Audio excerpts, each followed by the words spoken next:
Maybe we could introduce ourselves and then maybe say why we chose to join on the vaccination one if we weren't assigned to it. That'd be a good idea. Okay.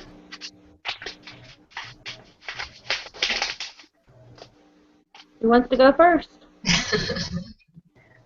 I can go first since I thought of this. My name is Sarah, and I am an intervention specialist. And I am interested in vaccinations because I just had a little boy, and we are going through the whole vaccination process right now. And as a mom, I'm seeing a lot of discussion about to vaccinate or to not vaccinate. So I thought it'd be interesting to get a professional perspective on this. My name is Sandra, and I do behavior support in a school for children with developmental disabilities. And I wanted to do vaccinations because pretty much ever since I started working in the field, it's been a topic, and I have to say I really know nothing about it. And I was kind of hoping to, I guess learn a little something so that I could actually respond when people ask me what my opinion is on it. I think I've read a little bit, but nothing substantial. Well, my name is Joanna, and I am right there with you. I feel like I know that autism and vaccines have nothing to do with each other, but I never really have a good thing to say to parents or people that always bring up vaccines, and that's kind of why I was interested in this Google Hangout too. I'm Chris. I'm an intervention specialist with a county board of developmental disabilities, so it's a school for multiple disabilities. I was actually assigned to this session. However, I mean, I find it very fascinating and kind of the same thing. You know, I don't think they're related. However, what do you say to the parents that, question you on it? So I was hoping to also get some professional perspective on it.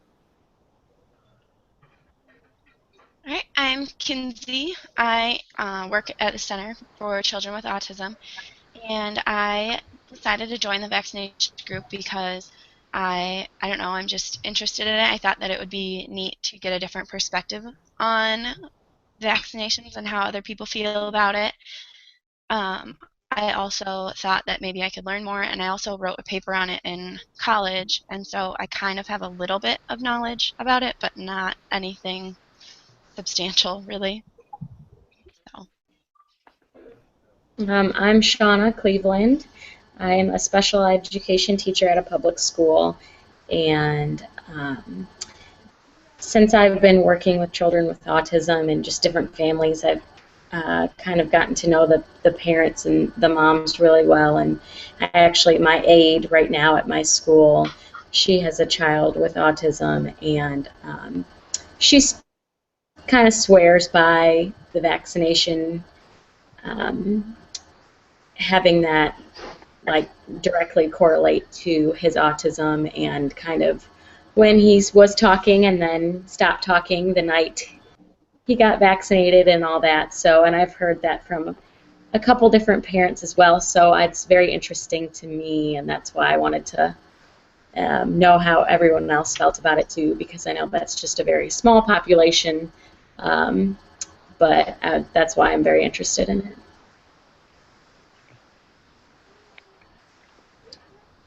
My name is Zoe, and I work with a supported living setting as a behavior clinician, and I've taught for 9 years before I took this job, and I had a lot of parents who also felt that they were directly correlated. And I was assigned to this group because another Google Hangout did not work, but I do find it interesting, and I can see where some parents may think there's a correlation, but I really don't think there is one. I agree with you. I think it just happens to be that that's the time in their life that it comes out, and everyone starts to, their talking starts to decrease and things like that. I think it just kind of correlates with it.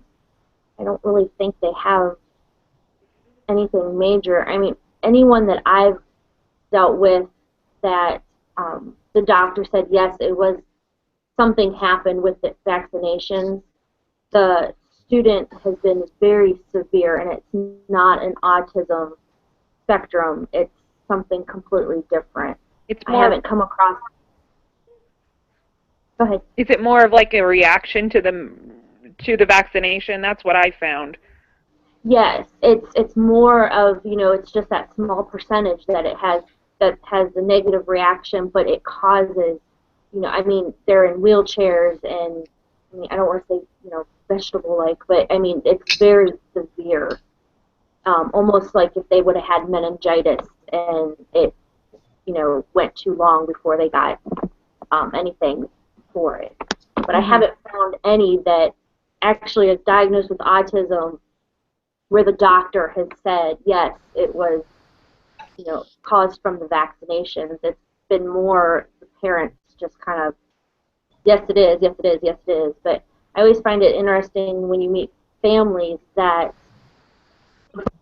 vaccinated and they're on the spectrum, and then, second and third kid, they don't get vaccinated yet, they're still on the spectrum. I think there's more to the genetics of than people really realize. I mean, my son is considered high functioning autism. We call him Sheldon Jr. But I mean, I don't feel that it has anything to do with the vaccinations, because if you look at my husband's family, diagnosed now to these standards, his mom would be on the spectrum, his two older brothers would be on the spectrum, my husband would be on the spectrum. I mean, not severely, but I really feel that it has a lot to do with the genetics. And yes, there's some environmental things, but I'm big on the genetics aspect of it. I would agree. I think that there are some cases where a child already has an underlying condition in which the vaccinations could kind of bring out the characteristics of autism. I think that that's possible. But ultimately, I think that it has a lot to do with genetics too, because I see some of my clients and I look at their parents and they kind of have those same quirks as their parents, but they're just, to a higher degree. And so I don't know. I don't necessarily think that there's a link, but I think that it's possible in some rare cases.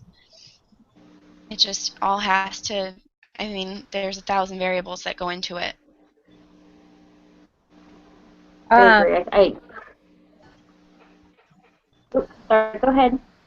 No, I was just going to say, actually, I don't remember what I was going to say. Sorry. Never mind.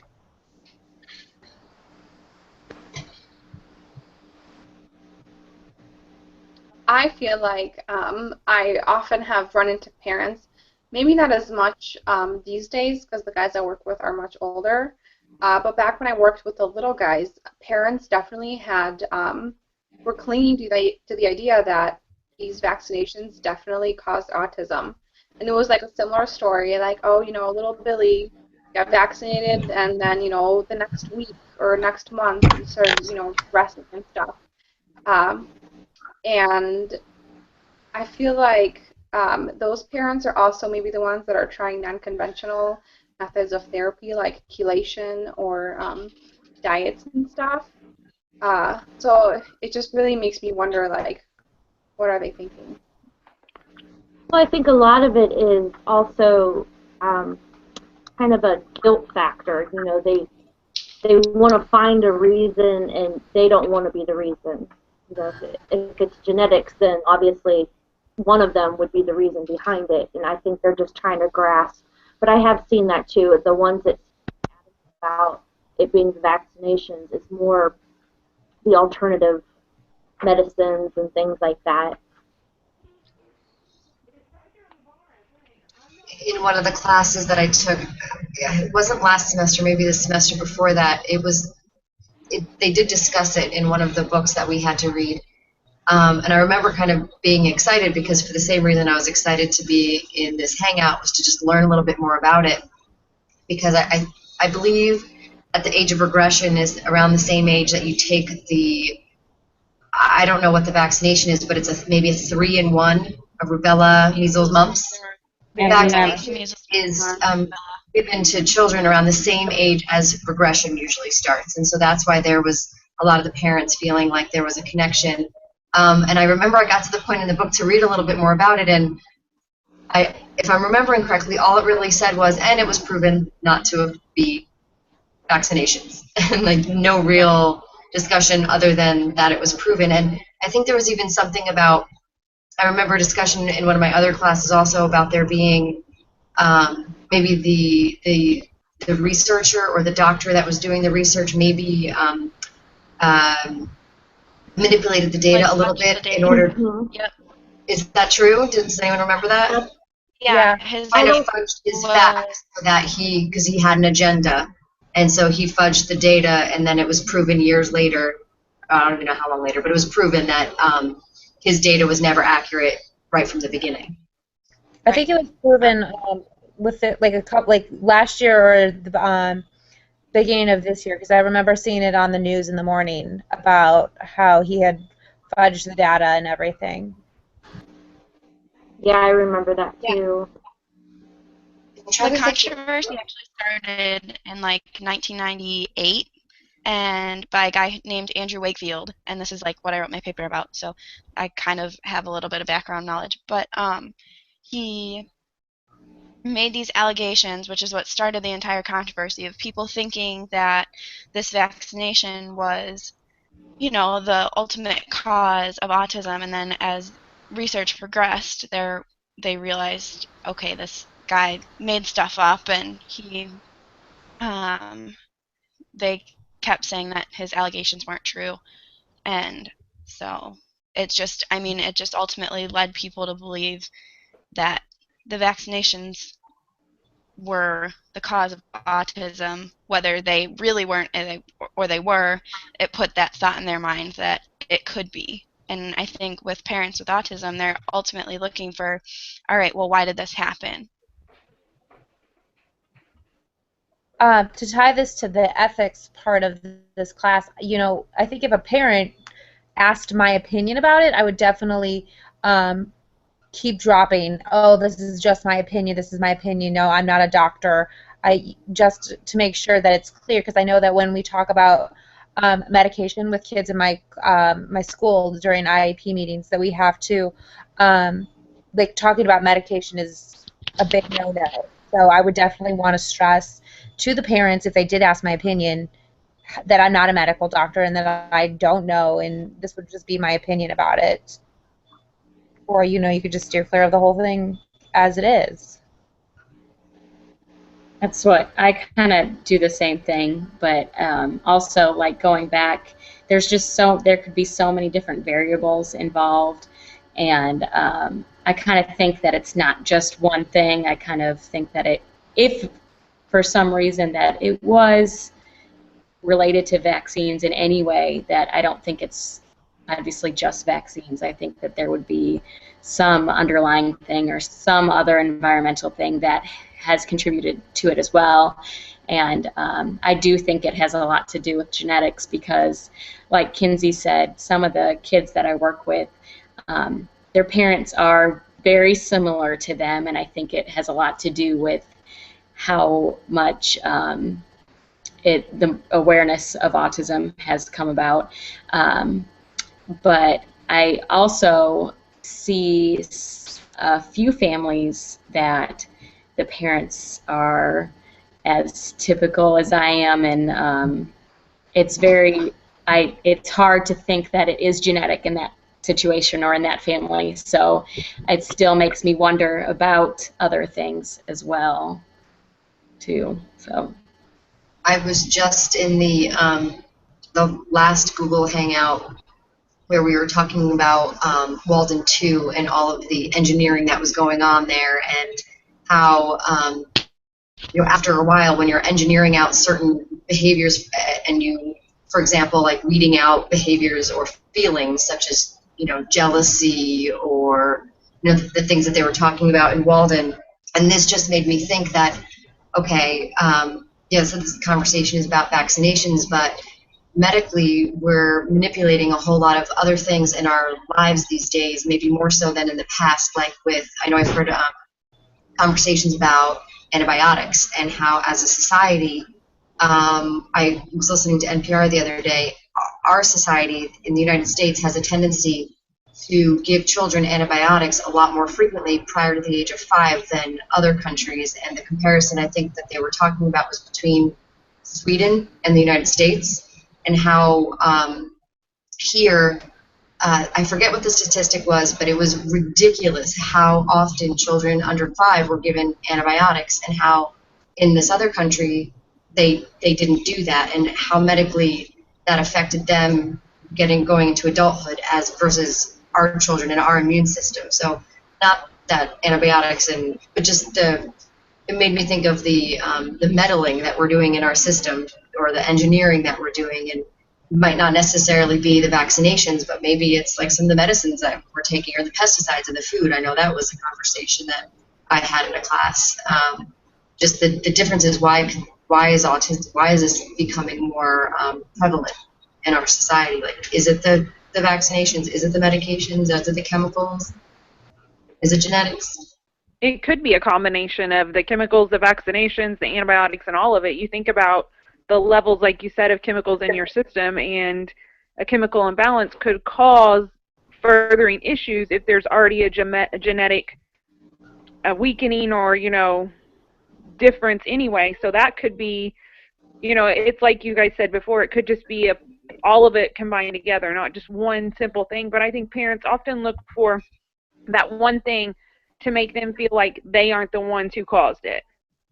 So that's why, typically with my parents, that's why I think they always leaned toward the vaccinations, because they're not the ones who caused that. You have to give your child vaccinations. So it was somebody else who gave them the vaccinations, and in turn, that's what caused the autism.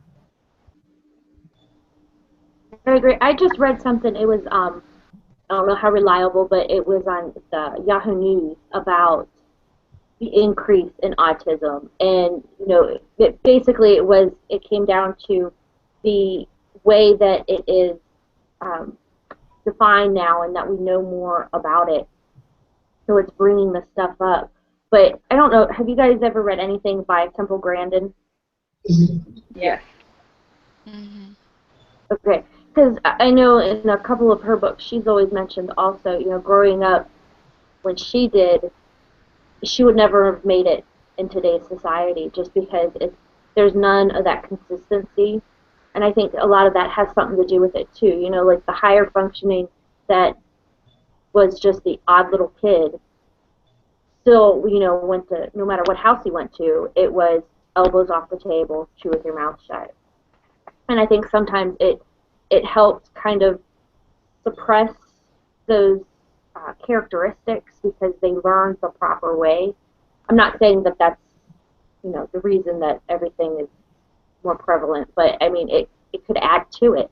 And also, the way that education is, before it was all individualized, and now we're doing so much more group work, and we have to interact with each other, and we know how that works with kids on the spectrum. So is it just that we're doing things that's kind of making them stand out more, or is it just that we do know more about it, so we're diagnosing it more? I mean, I think there's just a numerous contribution to the increase. Well, I think in the recent years, the criteria has changed. So I know that has kind of skewed maybe some of the results. And even maybe more now than 20 years ago, autism's more known about. So I think that's definitely contributing to the higher numbers. Also, with the whole umbrella aspect of it, with the number of people that are being diagnosed as autistic, it's really an opinion of the evaluator. Do they meet these different criteria? But it doesn't, there's no blood test that can say, oh, that person is autistic. So it is an opinion of, oh, they meet these certain criteria, but they don't, so it's an opinion. Yes, they meet these, but it could be a totally different reason for why they are being diagnosed as autistic. Well, in the new criteria too, it's there no longer is that umbrella. Everything is the autism spectrum. So you don't have the Asperger's, you don't have all that the different areas, and I think too that the wrong people are diagnosing autism. It can't be a pediatric. It needs to be someone like a neurologist or a neuropsychologist that is doing it. I know my son goes to see for therapy a neuropsychologist, and she, showed me all this stuff that if you would do an MRI of an autistic brain versus a typical brain, you can see like the difference in the brain. But we how many insurances will pay for just to have an MRI done? So I think it does a lot have kind of biased, it's someone's opinion, but also I think if we have more and more people that should be diagnosing it instead of pediatrics going, oh yeah, well yeah, they have autism, and kind of, I mean, I don't know if that's how it is around with you guys, but there's a lot of pediatrics where I live that just it's like they diagnosed with so many things, and it's like, well, what's your qualifications? I actually saw an example of that. Our school psychologist has a screener. I don't remember what it is, but he does it on students if the teachers suspect autism, and um, you know bringing in parents of kindergartners and having them say, oh, there were some characteristics that were similar to autism, so we did the screener on them. That, as a parent, would be, such a shock to, if you're not even thinking autism when you come into these meetings. Yeah, working in the public school system, I see that too, and I work with a school psychologist with the children in my classroom and all like everything like that. And the screener is, yeah, she uses that too, but I do know that children can get an autism diagnosis just for educational purposes, but I think outside of school it's a different story. So I do think that, and I do know that we have pediatricians that do diagnose, and I don't know if I agree with that completely because, um, like we said, I think that it should be a psychologist or someone that knows fully the criteria, and especially since it's now under just one autism group that obviously we're going to diagnose more because they're going to want to put them somewhere, and I think that that's kind of what they resort to sometimes instead of knowing all the characteristics of it. How do you guys feel about all these people not getting vaccinations? Because now we're seeing mumps and the measles and all this other stuff that pretty much has been wiped out, and now we're starting to see it again. I mean, to me, that's kind of a scary situation. I mean, how do you guys feel about that?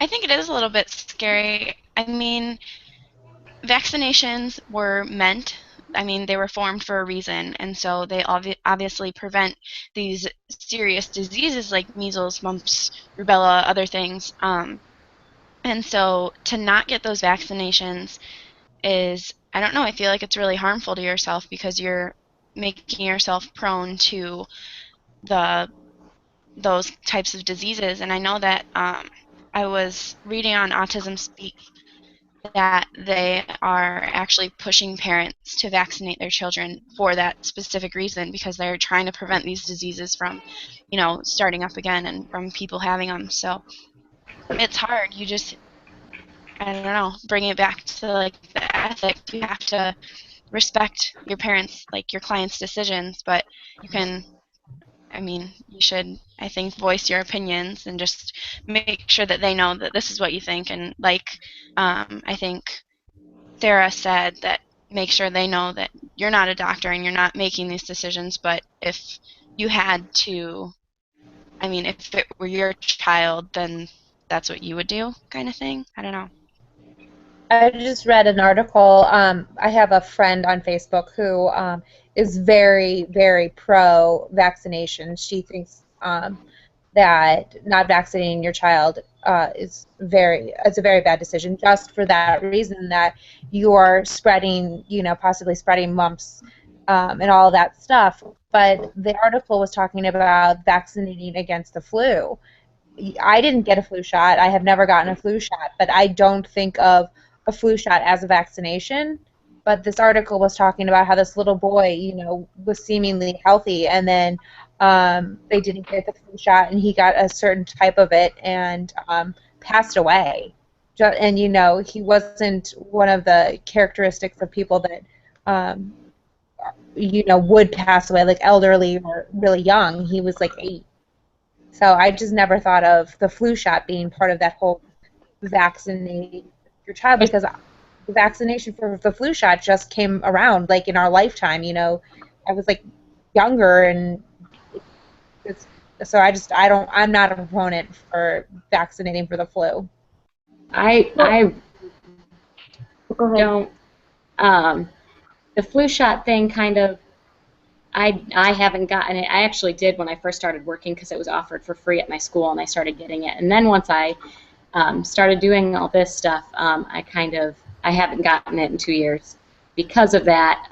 I know that there's been studies out. Also, I don't know how valid they are, and charts that show how much mercury is in a flu shot and everything like that. And I don't know if I want to be putting that into my body, but I also don't know how valid that is. And I do know that I think the flu shot only protects against one strand. They kind of they pick one strand to protect for the year, and then that's the flu shot they give out. Is that right? My understanding is it's last year's flu. So Okay. that's why you still get the flu even if you get it, because it's a new strand. And they don't have a vaccination for that. That's my understanding, that it's pretty much last year's strand. So to me, I'm like, well, if you're not going to, protect me from all the flu, then forget it. Right, yeah. I just, like, as much of a big deal as they make out of it, I don't know if it's really something that's going to protect us from everything, even the flu. I think that you could get many different types of the flu, and if you're that young, I think it has more to do with your immune system, and regardless of if it's that strand that you were protected against or not, I mean, there's still chances that it could really hurt you. I feel like I've heard very similar things to what you've heard. I've heard that it's like 6 or 4 strands of last year's flu that they kind of modify into the vaccine. But me personally, I feel like if you invest a little more time in like proper hand washing, maybe you're a lot less likely to get the flu than be protected, by a flu shot. I would totally agree with that. I wash my hands all the time, and I haven't gotten sick since I graduated college. Knock on wood. Yes. You just probably jinxed College is like yourself. the worst place to be sick ever.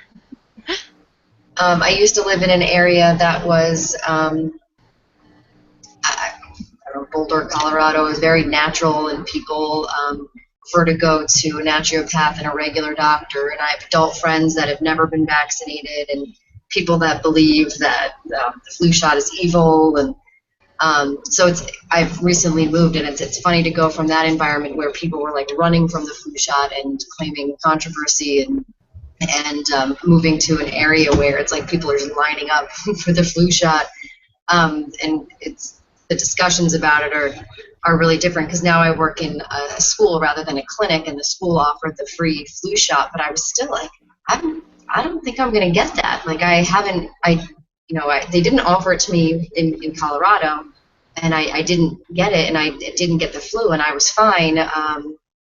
But it's just like a difference of the mental state of, I guess, where I'm living, that their controversy discussion over the flu shot just hasn't really happened around here. People just get it. I was offered the flu shot for my son, who's 7 months tomorrow, And our pediatrician's little girl and my son go to school or go to daycare together. And she said, if your son gets my baby sick, I'm going to be mad at you, joking. But he's gotten the mumps vaccine and all of those, but I don't want to give him the flu shot. So I guess I have to like weigh as a parent, giving them the vaccination, and is it going to be worse for him to get the vaccination or have mumps? Like obviously it's a 5-minute shot and then he's fine, or sickness that could lead him to be in the hospital where he's going to get poked and prodded more than he is just in that few minutes. At the same time, you have to realize that just because you get the flu shot, it doesn't actually guarantee that you're not going to get the flu. So I feel like parents are always like, oh, if you get my kid sick, I'm going to be very upset. Well, even if you did have a flu shot, your kid could get the flu, or if you don't get the flu shot, your kid could get the flu or not get the flu. It's not like a guarantee. That, and in some cases, the flu shot actually gets you sick before it actually is effective. I mean, sometimes I've gotten a flu shot before, and sometimes you get stuffy and you get a runny nose, and you're like, man, I just got a flu shot. Why am I getting sick? But it's because they're putting that, that virus into your system so that you can fight it off. It's just, I don't know, it's kind of a lose-lose situation. Well, I think, too, with the flu, there's just so many different strands. I mean, there's, intestinal and stomach and respiratory. I mean, there's just so many that you can't vaccinate against all of them because there's a new strand that comes out every year. So, yeah, I don't think to me, it's not worth it. There's a chart online. If you Google it, you could find it. But going back to just regular vaccinations that you get as a baby, what I got, I was born in 1988, and I got maybe 10 shots when I was a baby, all the way, until I was 5 years old, and now there's about 30 that kids get too. So, and it was correlated with the autism rate, but just to see how many more vaccines that we get now is kind of crazy. Just like as a parent, that's something that I will consider. I don't have kids yet, but not necessarily because I think it will give my child autism, but just to know how many vaccines are going into our really little children before the age of 5 that we didn't have before, but we kind of turned out all right. So that's something to think about too, I guess. I just Googled it. What came up was something by vaccines.gov, and there's a lot. Yeah. I didn't realize there's like a series from birth to 15, and then there's from 18 months to 18 years, like what you get. There's also an alternate route. I was talking with my supervisor, my BCBA supervisor. I forgot the person's name, but I could find out. I'm sure if you Googled it, you could find out too. But there's a doctor that wrote a book that has an alternate series of vaccines that you can choose for your child. It's basically they get all the vaccines that they're supposed to get now, but they're in a different, they're not lumped together all in one like doctor's appointment. They're spread out, and he wrote a whole book about it for parents to look at. So it's not, because that's another thing people might think that, or I mean I think that also giving them all in one doctor's appointment, just giving them all the vaccines at one time, and as many as they do now is also something to think about. My daughter's pediatrician is a big proponent of spreading them out because there's nothing that says that they have to have them by a certain age. So he's a big proponent of not giving them all at the same time because it's a lot on their little bodies. If you think about, like you said, how much you're putting into their systems, and there's no guideline to say that by so many months they have to have all of these shots. So sometimes it's better to spread it out as opposed to putting it all in there together and having the risk of reaction. That's funny that you say that, Zoe, because I was talking to the occupational therapist at my school, and she asked our pediatrician, we have the same one, if she could do the alternate vaccination schedule, and he actually laughed at her and said he wasn't going to do that. And the thing is, they can't require you, the pediatrician's office cannot require you to get them done the way they want them done. And I don't think a lot of parents realize that either. But it's definitely worth looking into the alternate route, because it seems like it's less harsh on their body, you know. It's not as harsh. I have a 1-year-old, and we've definitely looked into that and done that on some of the shots, because we just felt that it was too much for her little system to take it all at once. Is the doctor that you're talking about with the book, is it called the vaccine book, Making the Right Choice or Making the Right Decision for Your Child? Is it Robert W. Sears? Does that sound familiar?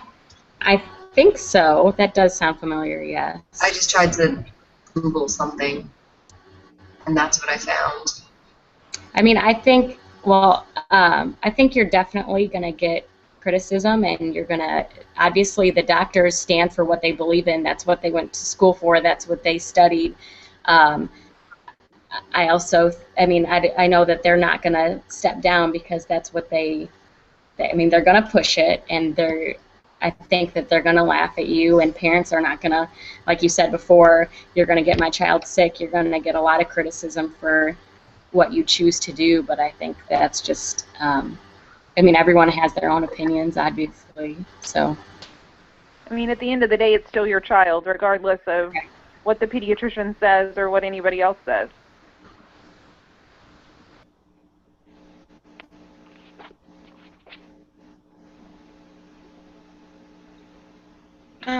Chotsani had emailed me while we were talking, because she couldn't get in. She was in for a few minutes, and then it gave her an error message, but she wanted me to tell everyone that she felt like vaccinations are necessary in order to maintain health, but can be excessive in some instances. And I think that kind of just ties into what we were talking about, how now there's like 30 different vaccinations that we need, that parents give to their children, or that physicians give to the child, and that seems a little bit, it does seem a little bit excessive, especially from when we were growing up and there was only 10 or however many, and we did turn out fine. And I also think that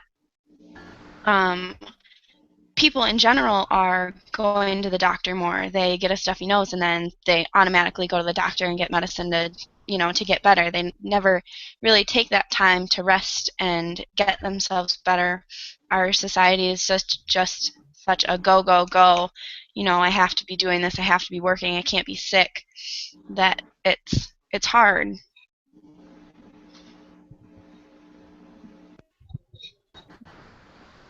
I totally want to be the bad guy here.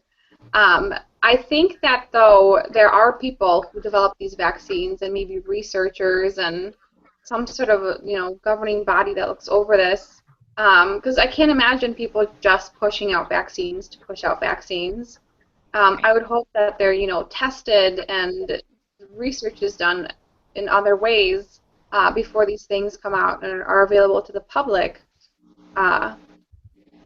Instead of, I feel like maybe sometimes people don't make educated guesses or comments, and they don't know too much about what's really happening.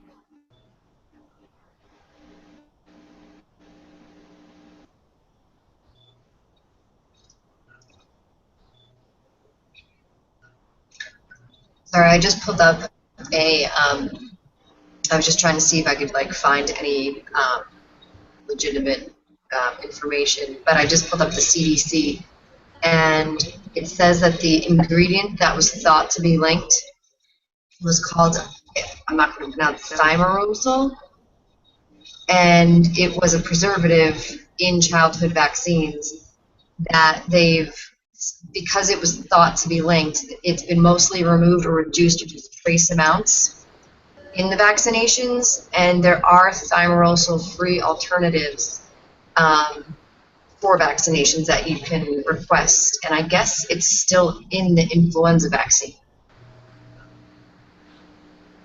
That's interesting. Yeah, it's what is it? Not that it what is it? I'll read it exactly so I don't put out. It says, so it's, the thimerosal was removed or reduced to trace amounts in all childhood vaccines, except for one type of influenza vaccine. But there are thimerosal-free alternatives for the influenza vaccine. I'm And the Institute of Medicine has rejected that and said that there is no relationship between containing thimerosal and autism rates in children. And I found just now that there's actually a 2009 Court of Federal Claims that there were 50 expert reports and 28 experts on MMR, and that thimerosal containing vaccines do not cause autism. So the CDC is publishing evidence that there's no link. Okay. Which would make sense considering they got rid of the thimerosal or whatever it's called a while ago, and autism rates have actually increased. So it kind of, I don't know, makes sense. And I went back, this link that I found talked about Wakefield and how he only had 12 people in his study, and that, so there's only 12 people, and that's really a terrible, and you have all these parents now across the world blaming vaccinations for this man who only studied 12 children. Who never actually found any data that there was a link. That's a crazy rumor. And it doesn't help that we have like Jenny McCarthy on the cover of People saying that vaccinations caused her son's autism, and then she quote unquote had her son cured of autism. I was going to say, didn't he recently get cured? And then it turned out that he didn't have autism; he had another disorder, so he didn't even have autism. But I thought it was ridiculous that we're publicly proclaiming that autism has been cured and no one knows what causes autism. So I just thought that was an oxymoron. I don't know if that was the right word. I don't know if that's an oxymoron.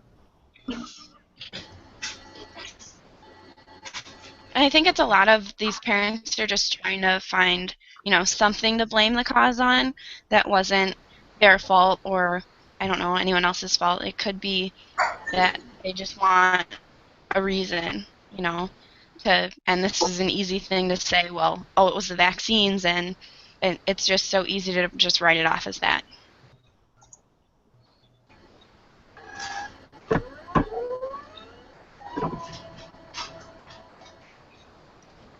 Has anyone been keeping time?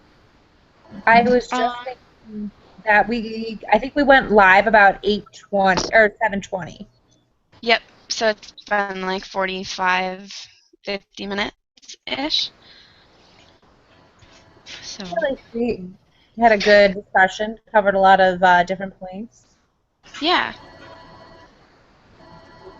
I mean, ultimately, I guess she wanted us to tie it back to the ethics, which, I mean, we kind of did, saying that parents have their own opinions and stuff. I think the most important thing when it comes to ethics, I feel like it's our responsibility to just stay current on the research, whether it's for treatment or even things like vaccines and debunking some of the myths of autism.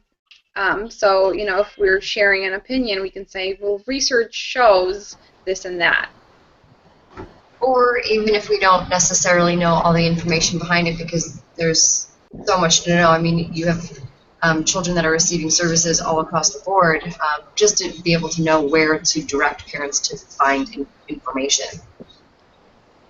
Healthy, helpful information, rather than the gossip and rumor. I think too that you need to be able to tie it back to research at some point, because you get in the ethical dilemma of, should you just give your opinion, or should you be able to tie what you're telling back to some kind of research, so you're just not giving your own opinion. You know what I mean? Mm.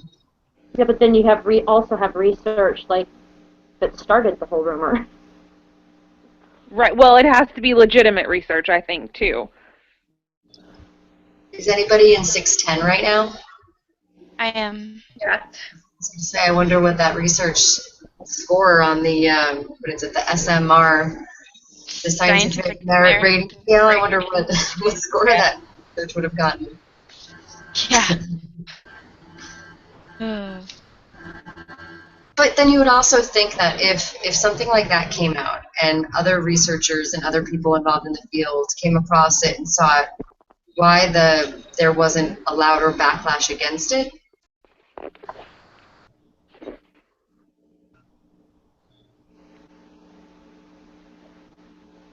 Yeah, I don't remember I don't remember what actually happened after that.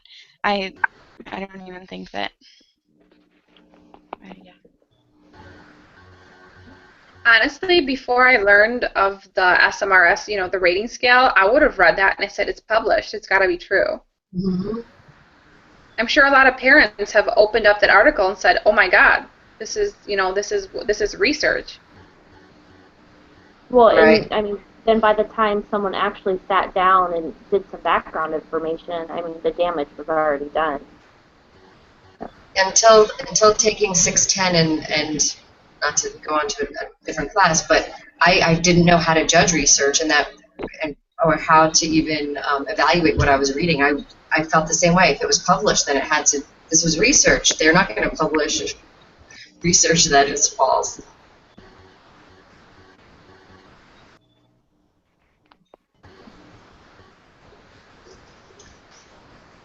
Does anybody else want to add anything?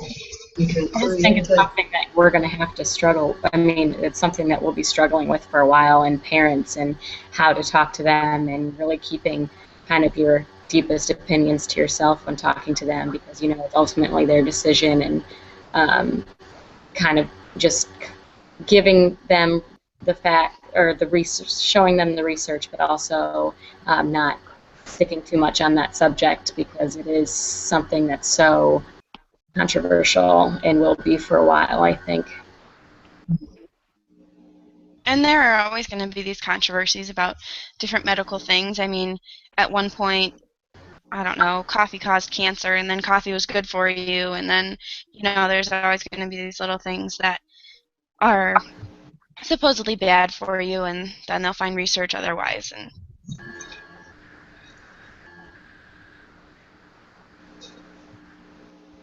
But